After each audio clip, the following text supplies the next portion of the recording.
పంపించండి. ఒకటి లోకమాధవ్ గారు ప్రసాద్ గారు అది యాక్సెప్ట్ అయింది. we have applied for one cluster for mango.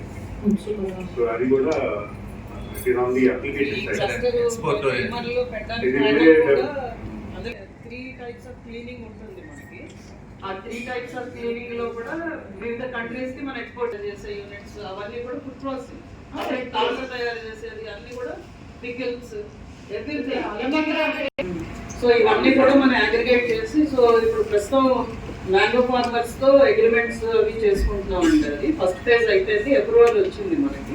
వచ్చిన తర్వాత ఎక్కడ పెడతాం మిషనరీ అదంతా కూడా discuss with the collector and agriculture. ఏం లేదండి, అగ్రో బేస్ కి సంబంధించి కంపెనీస్ కూడా రావాలి. అది మోస్ట్ ప్రాబబుల్ ప్లాన్ చేసుకొని వెళ్ళండి ఒకసారి. Second largest we are topping into coconut also. అది కోకోనట్ మన దగ్గర అదే ఉంటాయి కనుక ఇంటర్ క్రాప్ కింద కోకోనట్ ఎక్స్పాండ్ చేస్తుంది మేడం. అయితే ఎగ్జిస్టింగ్ కోకోనట్ గార్డెన్స్ లో మాత్రమే మనం కోకో వేయచ్చు మేడం. అది కోకో మనం రీసెంట్ గా మీరు ఏం చేస్తారంటే ఒకేసారి అన్ని చోట్ల మీరు చేయకుండా ప్లానింగ్ ప్రకారం వెళ్ళండి. ఒక పైలట్ ప్రాజెక్ట్ కింద ఇన్ని హెక్టార్స్ అని తీసుకోండి.